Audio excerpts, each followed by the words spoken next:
Hello and welcome back to this week's webisode with Fishwick and Associates. This week, John, I think we're going to talk about the Supreme Court and, due to the unfortunate event of the passing. Isn't that correct? Yes, I think Justice Ginsburg's death certainly brings into focus the United States Supreme Court for us and for everybody in the country. A very sad day. She was such a champion for equal rights for every American and obviously for women and for equal pay and equal rights. And is such a strong leader for all of us. And she was such a strong person in her private practice before she became a Supreme Court justice, taking on cases and had to battle her way just to be accepted at law schools. And obviously she's incredibly smart. So I thought we'd talk today a little bit about how the United States Supreme Court can affect our law practice, the decisions that they make. So there are a lot of things that judges do, obviously, that affect our law practice. There's some things that the United States Supreme Court does that occasionally touch on our practice. We do civil rights work, and so the United States Supreme Court will have civil rights cases. They also have criminal cases. Now, a lot of the work that the United States Supreme Court does on immigration, abortion, those hot button issues really don't affect our practice, but they do in the area of civil rights and in criminal law.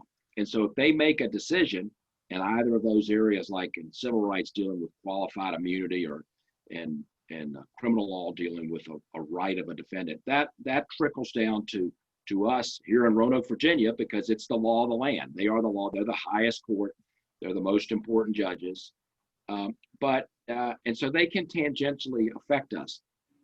A court, though, that probably affects us more than that are the courts in our area, the federal courts in our area, or the federal district courts, the state judges. They affect us most directly because if we bring a case, it first time goes to them. Then a little more indirectly, particularly in the personal injury area, could be the Virginia Supreme Court, which is a state Supreme Court. So that it brings into focus, we are involved in preserving people's rights, under the Constitution. So the Supreme Court over the years affects what we do in dealing with people's rights. As relates to the more state cases, state law claims, it's not so much. They don't impact us so much. Daniel, you were a law clerk. We call you Judge Daniel for a state judge. So why don't you talk a little bit about, the Supreme Court? They're kind of the major leagues. They're the big bosses of all the judges, and how that affects, the kind of the hierarchy of the judges out there. Right. So the Supreme Court, they obviously decide the cases that are before it, but because of a legal principle, and I know there are a lot of Latin lovers out there in YouTube land, there's a legal principle called stare decisis, where lower court. Stare decisis, it's Latin. Yeah, I've heard of that. I don't think Zach has. Why don't you tell us what that is, Daniel? Yeah, enlighten us, Daniel. So stare decisis basically means that lower courts have to follow the rulings of the higher court. And the Supreme Court, it's as high as you can get in the United States of America. So every court that's beneath the Supreme Court, which is essentially every other court, has to follow the Supreme Court's rulings.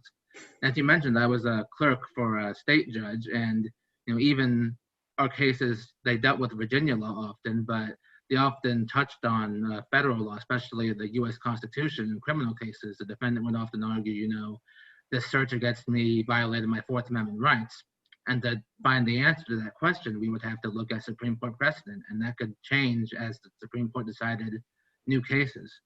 So it's mostly federal, but also state courts can often be affected by Supreme Court decisions, especially when you have state laws that are largely similar to federal laws. For example, there are a lot of provisions in the Virginia Constitution that are identical to the provisions in the U.S. Constitution. There are Virginia laws like the False Claims Act and TTAM cases, which we talked about before, where the statutes are essentially the same, whether you look at the federal statute or the state statute. So in those kinds of cases, Supreme Court precedent will be something that judges will often turn to, even at the state level. So Daniel, I'm sure we're going to get a lot of calls this week about stare decisis. I think it's trending on Twitter, if I'm not mistaken. Yeah, so that's impressive. I mean, you are the Latin person in our firm. But I think it is important to remember that they do impact our practice. It's really what we're saying. And it's surprising that they do, but they do. They, particularly as relates to rights. We're always looking to enforce people's rights, generally speaking, in a lot of different arenas and a lot of different courts. And so we have to look to what the big bosses say about what those rights are.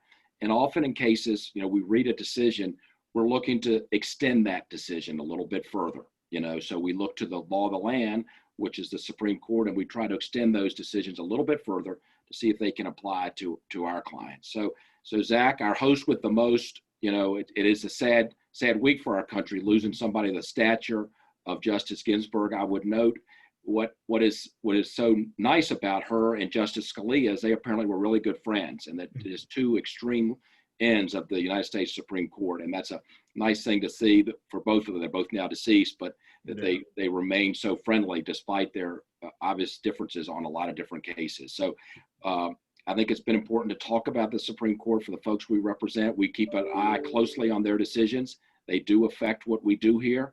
And so, Zach, if you'd sign us off, but thanks for being the host with the most this week. Absolutely. Well, the three of us came and saw and conquered. Veni Vidi Vici. There you go, Daniel. And we hope you guys enjoyed this week's webisode. And if you have any questions, please feel free to contact us. And always like, subscribe. See you guys next week. Bye-bye. Bye.